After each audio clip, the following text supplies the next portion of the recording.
Hello, welcome to Technologically Speaking. My name is Sakian. I'm excited about today's conversation because this whole fintech business we will keep shouting about. Where do we go from here? Today, you talk to an average Nigerian student in school studying computer science or anything, and what do you want to do with this whole thing? What's the why of what you're trying to study? And so I can build an app and become a startup founder. I guess a startup. It's got to do something with finance. But of course, I understand why that's important because we're in an era where there's global uncertainty, there's rising costs for businesses, there's volatility and all of those issues. And how do African businesses survive and thrive, do global commerce without technology? It's almost impossible. I get that. That's why today on the show we've brought a guest, an expert. I don't think I have a better guest to do justice to this subject than my favorite go-to person for this. Please welcome with me, Dr. Austin Okpago. Thank you, Kenan, and it's good to be here. It's good to have you on the show. Yeah, it's good to be here. You've done everything. What have you not done? You've led startups, you've led cross-border businesses, you've led FX. Tell us about your journey. Really, let's start from there. Yeah, just to dispel, I haven't done everything. I think we're just getting started because I like that. Yeah, so if you look at the fintech space, it's just a little over 15. I think it's not up to 15 years. When it became mainstream, right? So I've been in payment space or fintech space for 14 years and working with Paga, OPay, JumiaPay, and currently work with Verto. And in all those roles, I've seen, fintech or payments move from a feature phone to a smartphone. And now we're talking about AI and integrating AI into payments, right? So I would say I think things are just getting started, to be honest. But the evolution of payment of fintech is not what it used to be 2 years ago or 3 years ago. I think we're getting to an era where we begin to see fintech as more or less like an embedded finance, where you don't have to be a fintech company or a payments company for you to offer financial solutions. So that's the phase we're moving. Now, you mentioned 15 years ago. I'm thinking 15 years ago, what was it like to move money across businesses in Nigeria? Then we had the rise of fintechs coming up to solve the financial inclusion problem. That was a problem at the time. Right. Do we still have a financial inclusion problem in Nigeria today? Yes. So, folks can argue that the penetration of financial inclusion is not the same way it was 10 years, 15 years ago, and they're right. If you look at the number of wallets that folks have now, it's not the same 5 years ago even. And so I would say that we've made progress, significant progress when it comes to financial inclusion. But the real problem around financial inclusion hasn't been solved yet, at least not 60%. So I would say from my own estimation, we still have citizens that are still financially excluded up to 60%. It's not the same as having a smartphone. You can say that more people have access to smartphone or even access to SIM cards or whatnot, or more people have access to banking accounts. But I think financial inclusion goes beyond just having access to wallet or having a bank account, right? So, but it's a problem, but I think that a lot of progress have been made over the last 10 years, and I think that the next phase would be how much we can sustain those progress that have been made. What policies can be postulated to increase not just the penetration of wallets or bank accounts across the country, but also policies that would encourage people to want to be financially included. Because it's one thing to drive or push for financial inclusion, it's another thing for the consumers to want to be included. And there are several reasons why. By the time you increase the cost of USSD payments, right? And for each time I use my USSD, you're charging me. I don't want to pay that. I'd rather keep my money under my pillow, right? So it's just to be very careful in terms of what can we do to make sure that we drive that inclusion. But for now, I think we're making progress. I love the response. We're making progress, and I agree with that. Yeah. So now the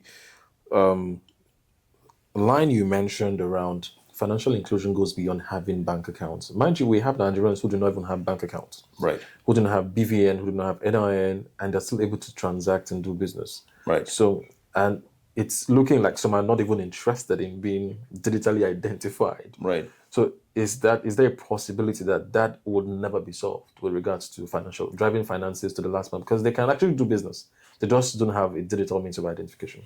Right. I think that's a very fair point, to be honest. So look, the gospel of fintech is trust, right? And what fintech have tried to do, or fintech companies have tried to do, is to build trust, right? And give voice to not just businesses or individuals. So in the past, there are a lot of people that don't have access to bank accounts. You know why? Because it costs a lot of money to have a bank branch in a community, right? But what fintechs have done using technology is to enable citizens, regardless of where you live, have access to an account, to a wallet. So customers have become king now that they can access it, right? But I think the biggest challenge or the biggest factor right now is a trust issue, this trust factor. So technology in itself is an enabler, right? And being a fintech does not mean that you're actually solving the real pain points, right, for financial inclusion. People want to have access to a bank account because they want to use it for business. They want to be able to move money seamlessly. But the question is, when the number of people that have access to wallet or bank account, do they even have the money to move in the first instance, right? It's another challenge. So it's not a problem for fintech to solve. It's a problem. It's an economic problem, right?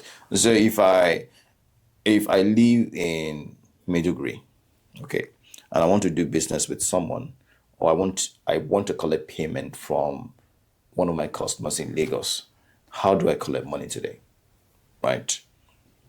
The option is I need to have a bank account and send that bank account to that customer to send money in. How about the logistics part of the business, right? Because the goods will not just fly from Maiduguri and land in Lagos. How about the cost of logistics, right? And so when you solve all these infrastructural issues that we don't talk about most of the time, we always talk about financial inclusion, lending. We want people to have access to loans. And so what, right? So it's. I think we begin to, most times we isolate fintech, we isolate financial inclusion without taking into account all other factors that makes it possible for people to be financially included, right? Number one, if I am a customer of, say, company A, right? And this company A is in Taraba. Let's say we carry in Taraba State. It's where I want to buy fish from, okay? And there's a need for that fish to be delivered to me in Lagos. The biggest challenge is this. If that mother, that woman that wants to sell the fish, right, doesn't even have a bank account, they will defer to an option. And the option is to collect cash, right? So you have to send money to a POS agent. The POS agent will charge the fee. The POS agent will give the cash to whoever, and then the cash will pass on to that seller. That mother, that woman that is selling the fish, will find one way to get the cash, probably get exposed to a lot of things, keep the money under the pillow, right? And then the next time that woman wants to make any purchase, takes the cash, go to the market, pay the pepper seller, right? So it's a whole lot of, even though in Wukari, for example, there are universities, but the fact that that lady hasn't been schooled about the need of doing transfer.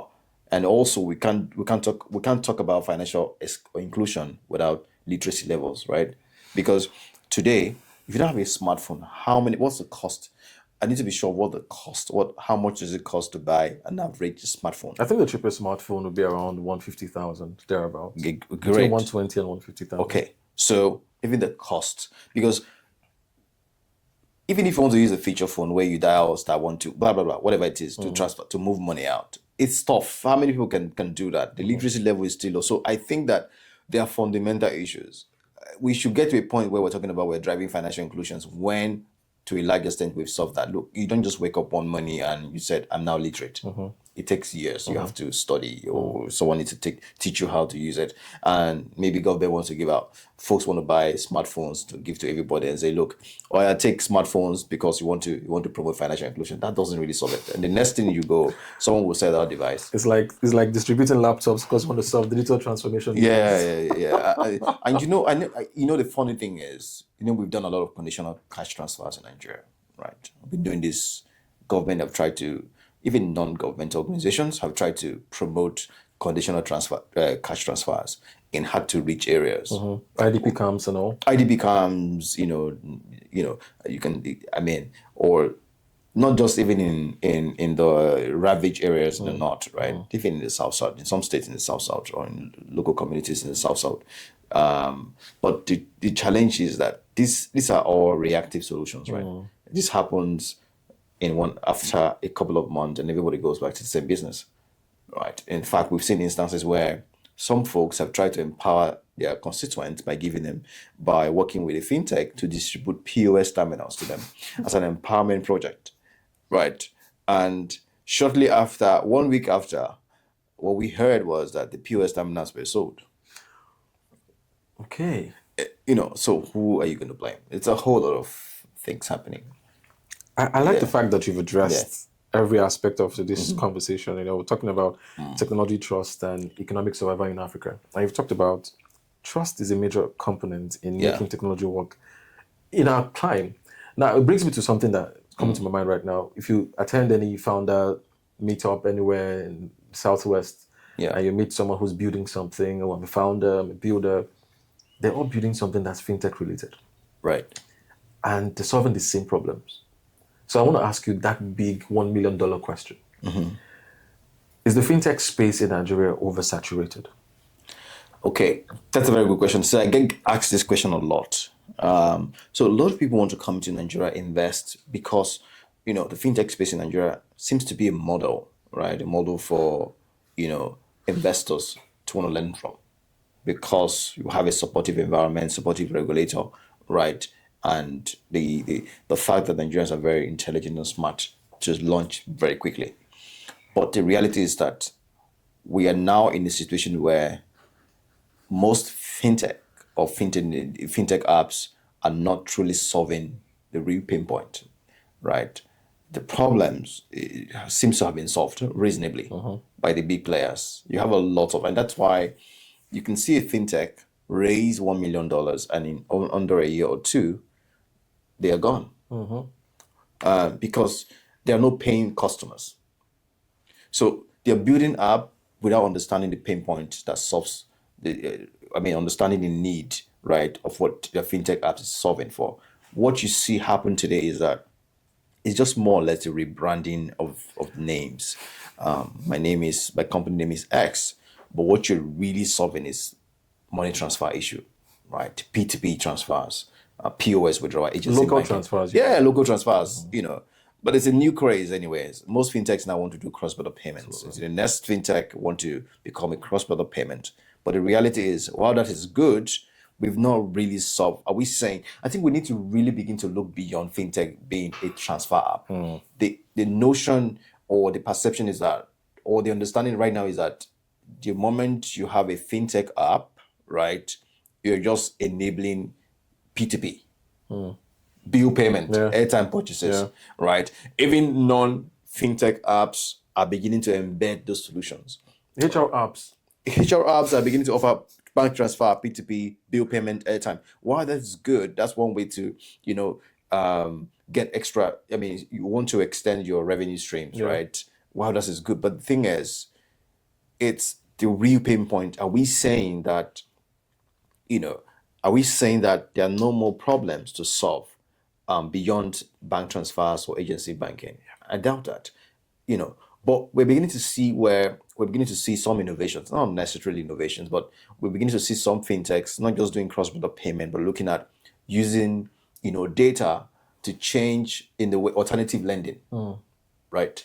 So we're seeing recently, I was reading, just don't know, call the brand name. Just one fintech not fintech actually. It's a lending company that said they've give out nearly billion naira as loans, and basically, to individuals and businesses over the last 1 year.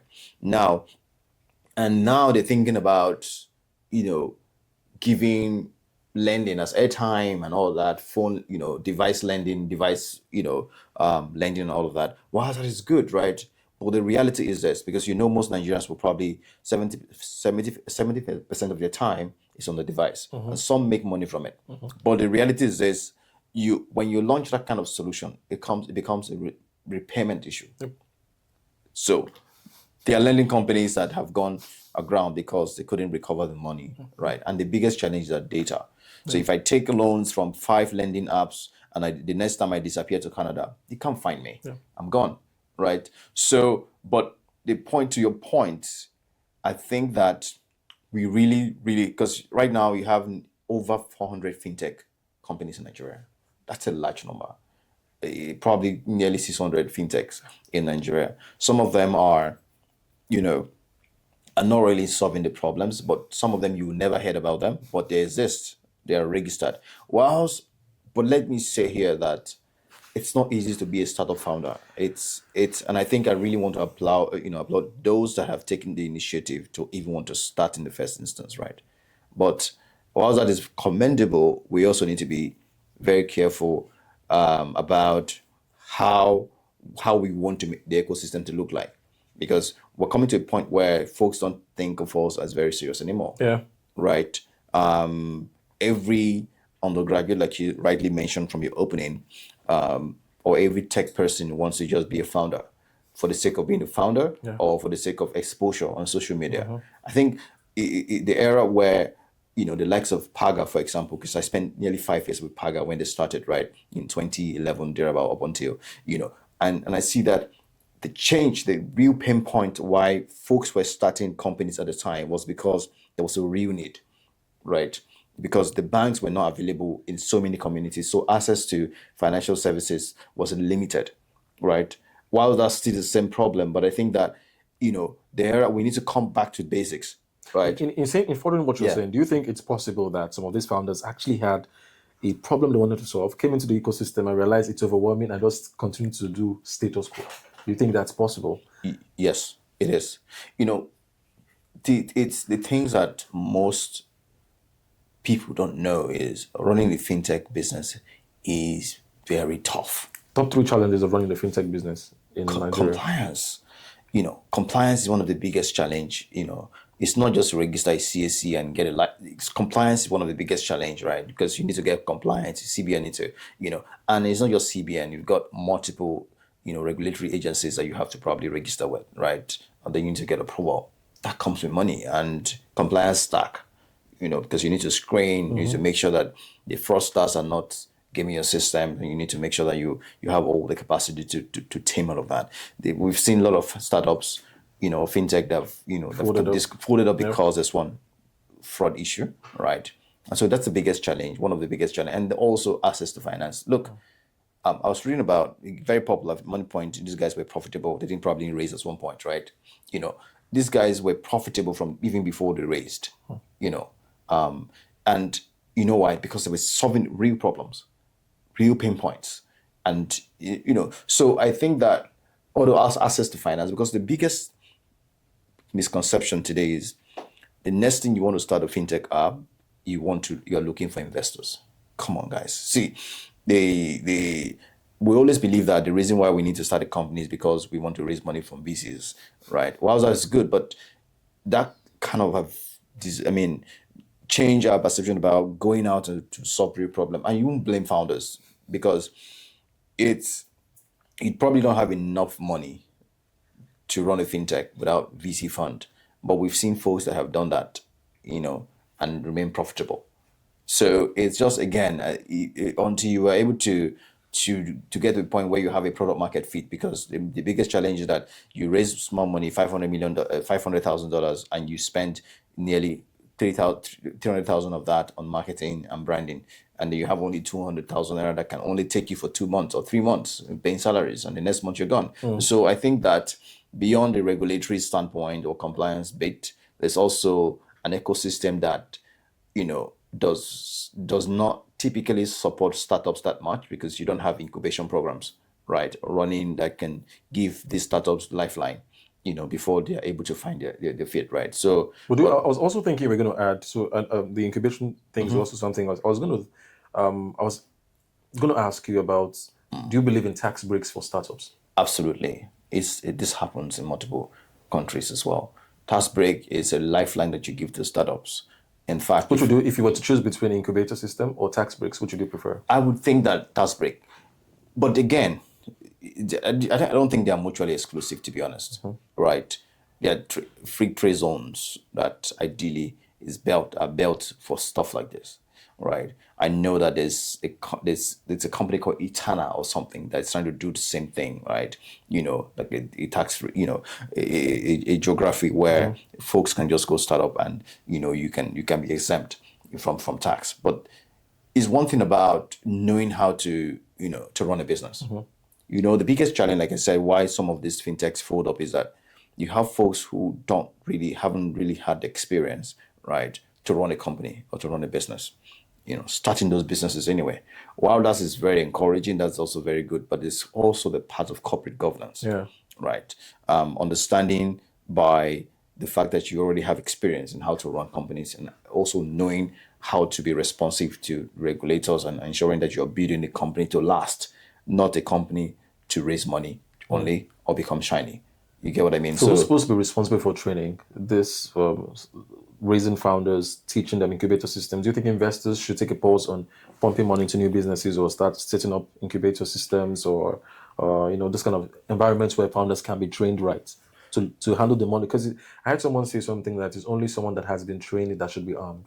So you're arming people with money and they've not been trained. So which should come first, the training or the money? When you see a good idea. I think that the training is important as well. And that's why you have, even YC, there's Y Combinator. There's a reason why YC would It's take. difficult to get into YC. Absolutely, but it doesn't have to be YC, right? There's, there are a lot of incubation program, but again, if you want to talk about incubation program in Nigeria, honestly, we won't leave this place, right?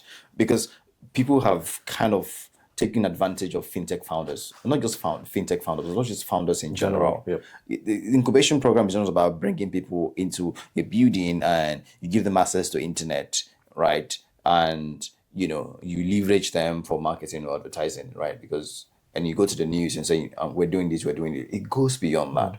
It's bringing together mentors, folks who have done that, probably who have expertise, and you assign these guys to them, right, over the and also provide the necessary kind of support beyond just funds. Well, funds also very important too, right? An environment that say, you know what, you can use this building for all I care for the next 1 year, not through 2 weeks. Not 2 weeks. The cost of rent in Lagos alone is enough to wipe 30% of of the money that you raised. If you're a small company, you're a small startup that probably just got a seed, pre-seed of $100,000, and the $100,000 is probably will pay your rent in somewhere for just a couple of maybe a year or two, and you have salaries to pay and all sort of thing, right? So we should, let's say, just take this building for example. How many fintechs or how many startups can this building take? Can you give them 1 year of free rent? Let folks begin to perfect what they're building. Let them not think about how they're going to pay the next rent, right? But let them think about building a product and doing a whole lot of, business process re-engineering where necessary, right? And rethinking their ideas. We've seen folks that go to, large incubation programs that change their ideas altogether because those ideas were subjected, to scrutiny, right? You reevaluate and reanalyze, does this really solve problem? And before going to market with it in the first instance, right? So the challenge here is that today business ideas are launched, solutions are launched and built for the market, not because they found that there's a need from the market for them to build for. And that's the difference, right? So today, I think the companies that I've seen succeed in Nigeria till date are companies that is not just build feature that they think is fancy, but companies that are actually solving real pain points. If it could be security issue, right? We've seen what I have to let you go. Before I let you go, you mentioned something around cross-border. I know today cross-border payments are notoriously slow and painful. In two sentences, what can be done to make, what innovations, when we're talking about technology right now, Right. what can be done in the shortest possible time to fix this delays so it can be cheaper, more affordable for African Right. businesses to move money across countries? Now, right now, everyone is talking about cross. What's it called? Cross-border. Stablecoin. Yeah, cross border, because you need to do business from with your counterparts or other businesses, right, outside Nigeria, and you want that to be very fast. So traditionally, cross border payment is a pain point. Aside from the fees, lack of transparency, and security risk, the thing we're beginning to see between last year and this year is that there are newer technologies, example stablecoin, that allow you to be able to move money globally in a matter of minutes or even near instant for cheaper, right? So what people or even the banks or even the fintechs are adopting is that technology that allow for businesses or even individuals to be able to move money, right, globally, with just at the tap of a button. And there are also things around PAPS, Pan-African Payment Settlement System, right, which is also at the forefront of ensuring that African trade within themselves. And I think those are laudable innovations. And then because at the end of the day, it is still to promote the intercontinental trend, right, within Africa, right? And those are very strong basis to begin to push cross-border payments, because you cannot promote one Africa with multi currencies if they're unable to move money within themselves. And I think perhaps and newer technologies such as stablecoins are actually at the forefront of doing that. I love it. Dr. Austin, it's been a delight to have you on the show today. Thank you very much, Ken. I love it. I love the fact that what we discussed today, the future of African commerce is being written, and only those that combine technology and trust will not just survive but thrive. So go back to the first principle thinking: are we solving problems? Are we not reinventing the wheel? Are we singing to the choir? Are we solving real problems? Are we going back to the basics and solving problems, building trust in our ecosystem, and of course, thriving with that? With that, we'll come to the end of today's episode. I look forward to speaking with you again, same time next week. Until then, keep it locked, and I'll see you. Bye for now.